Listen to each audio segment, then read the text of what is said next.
অভিষেক বয়সে আমার থেকে ছোট, কিন্তু বয়সে আমার থেকে ছোট, আর সবকিছুতে অভিষেক আমার থেকে বড়। অভিষেকের রাজনৈতিক বুদ্ধি, বক্তৃতা, জ্ঞান সবকিছুই আমার থেকে অনেক বেশি। কোন পরীক্ষা দিয়ে মদনদা, কোন পরীক্ষা দিয়ে? হ্যাঁ, কোন পরীক্ষা দিয়ে নির্ধারিত হয়েছে? Political management. Political management. মদনদা, এই যে আপনি দুদিন ধরে কথা বলছেন মিডিয়ার সামনে, পলিটিক্যাল ম্যানেজমেন্ট। আচ্ছা, দুদিন ধরে যে পরীক্ষক কে ছিলেন মদনদা? পরীক্ষক কারা ছিলেন? কে ছিলেন পরীক্ষক? পলিটিক্যাল ম্যানেজমেন্টের পরীক্ষক। মানে পরীক্ষাটা হলো পলিটিক্যাল ম্যানেজমেন্ট, পরীক্ষকটা কে? সেগুলো আপনারা যদি আপনাদের কোম্পানিতে কোনোদিন চাকরি করতে অভিষেক যায়, তখন ইন্টারভিউ বোর্ডে এগুলো জিজ্ঞেস করে দেবেন। আচ্ছা শুনুন না, বলছি গতকাল থেকে আপনি কথা বলছেন, আজকেও বসছেন, এমনকি রিপাবলিক বাংলাকে আপনি এতক্ষণ সময় দিলেন, আইপ্যাকের তরফ থেকে কোনো ফোন টোন আসেনি তো? গতকাল থেকে আজ পর্যন্ত আইপ্যাকের তরফ থেকে কোনো ফোন আসছে না? অভিষেক ব্যানার্জির অফিস থেকে অভিষেক ব্যানার্জির অফিস থেকে এসেছে না,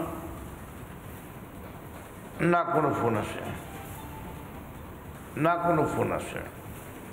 আচ্ছা মদনদা, একদম শেষের দিকে, হ্যাঁ, একটা গান ছাড়া তো আপনাকে ছাড়া যাবে না মদনদা। ওকে, কাদের বার্তা দিয়ে আজকে সরস্বতী পুজোতে নতুনভাবে তৃণমূলটা শুরু করার আহ্বান জানাবেন? কর্পোরেট না ইমোশন, ইমোশন না ক্যালকুলেশন, দা মদন মিত্র না কর্পোরেট তৃণমূল? একটা গান হয়ে যাচ্ছে সে। হ্যাঁ, যখন ফাইনালি মদনদাকে পাওয়া গেছে, গান মাস্ট।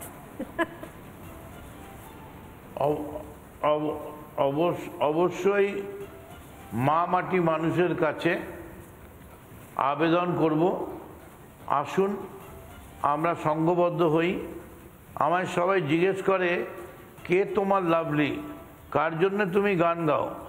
আমি তাদের বলি, এই যে আমরা মিটিং করতে গেলে না খেয়ে, মাথায় ঠান্ডা লাগছে, শিশির পড়ছে, তারপরেও রাত 2টো অবধি হাজার হাজার লোক ওয়েট করেন, রাস্তার দুধারে ওয়েট করেন, তারাই হচ্ছেন আসল আমার লাভলি, এরাই হচ্ছে বাংলার মামাটি মানুষ।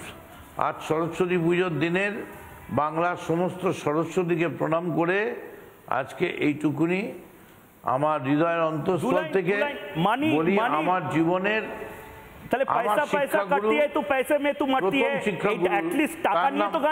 তার নাম মমতা বন্দ্যোপাধ্যায়।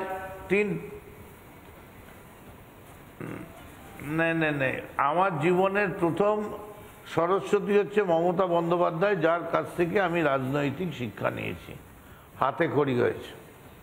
ওকে, হাতে খড়ি হওয়ার পরে দুলাইন শুনিয়ে দিন অ্যাটলিস্ট, এতবার ধরে বলছি যখন আমরা লাস্টে।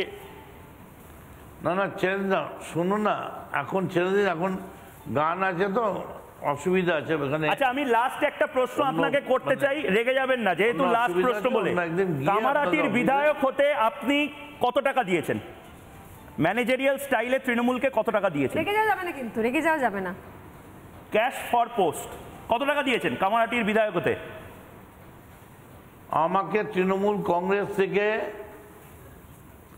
কামারহাটির বিধায়ক হওয়ার জন্য মমতা ব্যানার্জি আমাকে হাতে করে টাকা দিয়েছেন নির্বাচন লড়ার জন্যে। একটা টাকাও কোনোদিন দিতে হয়নি, একটা সিঙ্গেল শুকনো কাঁচা টাকাও তৃণমূল নেয়নি। উল্টে তৃণমূল বিভিন্ন জায়গা থেকে সাহায্য করে আমায় ইলেকশন লড়ার জন্য সাহায্য করেছে। আমি তৃণমূলের কাছে কৃতজ্ঞ।